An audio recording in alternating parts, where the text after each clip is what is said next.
So, hello guys, what's up? It's me again, Alicia nyo, at nagbabalik ulit para sa ating panibagong video.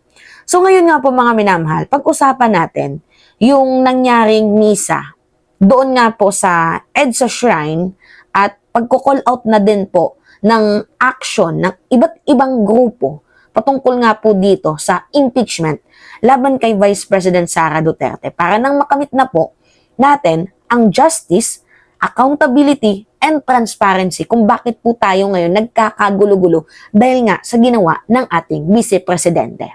Alright, sabi dito sa balita, GMA News, credit sa inyo, nagsimula na ang Mass for Peace and Justice sa EDSA Shrine. Actually, mas maganda yung ganito, no? Yung nagdadasal, kaysa yung puro lang panghihimutok, puro lang rally, ilang araw na ang babantot na ninyo dyan. Yung mga DDS, di ba?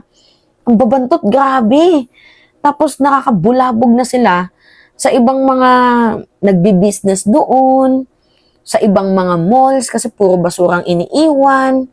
Tapos sa ibang mga simbahan, kaya nga mayroong padre na nagreklamo, di ba? Kasi yung kanilang pagsisimba na-i-interrupt. Mas maganda na yung ganito, nagmimisa sana kayo. Para kahit papaano, alam nyo, yung aral at salita ng Diyos, may basbas at gabay kayo. Hindi puro jablo, yung laman ng ano ninyo, hindi yung nadjabluhan kayo. Dahil yung sinusuportahan nyo, jablo rin. Alright.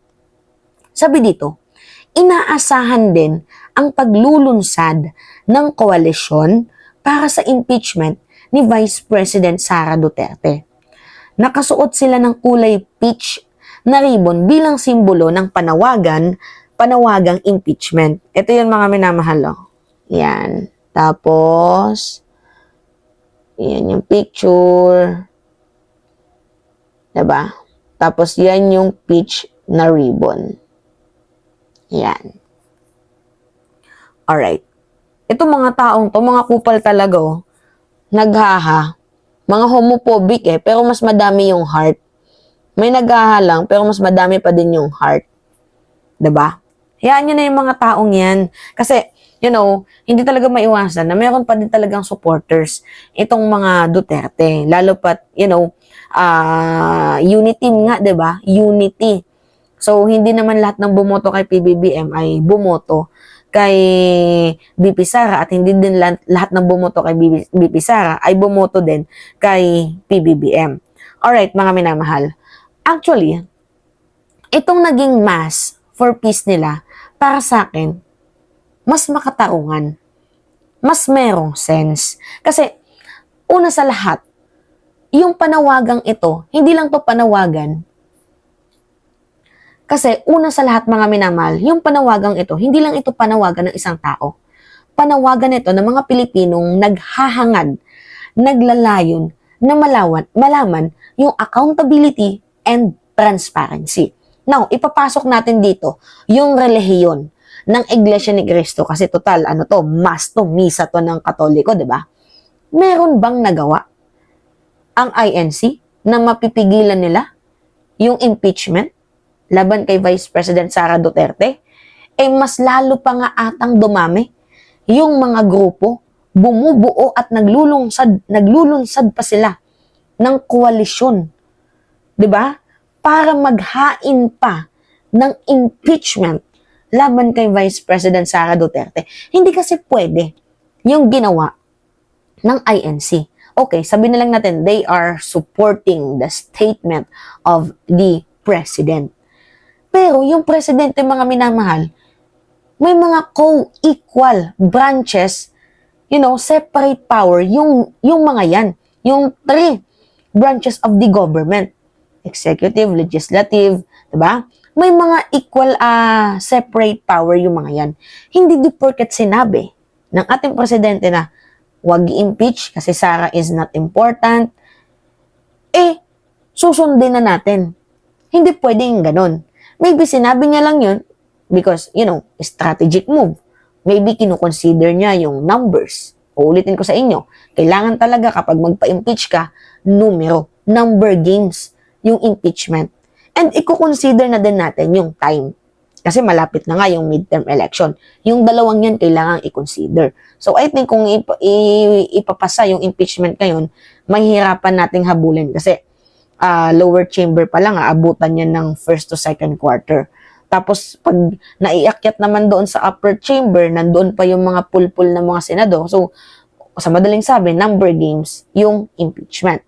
Now mga minamahal, going back sa ating topic, hindi di porket sinabi, di ba, ng ating presidente na wag i-impeach itong si BP Sara, dapat pakinggan natin. Kasi pwede naman maglahad ng opinion, ng perspective itong ating presidente, pero walang karapatan ang ating gobyerno, lalong-lalo na kung haharangin, di ba? Haharangin niya yung impeachment kasi batay naman po sa rule of law and due process yung sinusundan natin.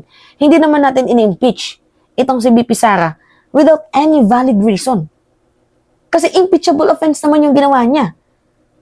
Diba? Yung paglulustay ng pera ng kaban ng bayan, kaya nga tayo nagkakagulo eh. Diba? Saan ba dinala ni VP Sara yung pera ng taong bayan? Kasi nag-oath itong si VP Sara. Ano yung oath niya? Diba? Na magiging honest na public servant sa mamamayang Pilipino. Paglilingkuran ang mamamayang Pilipino. Dahil nga, public servant ka, supposedly dapat gawin mo yun. Paglingkuran mo kami. Kasi you are meant to serve the public. Pero kung ang paglilingkod mo ay may karampatang pagnanakaw sa kaban ng bayan, hindi po pwede yun. As a taxpayer, masasaktan tayo dun, mga minamahal. Unang-una, sinusweldohan ka na nga. Binibigyan ka na namin ng pasweldo. Tapos hindi mo pa ginagawa yung trabaho mo ng maayos, ninanakawan mo pa kami. So, hindi po justifiable reason yun. Diba? So, sa tingin ninyo, yung ginawa ng INC na impeachment against sila sa impeachment, diba? Laban dito kay Vice President Sara Duterte, sa tingin nyo nakatulong? Hindi, diba?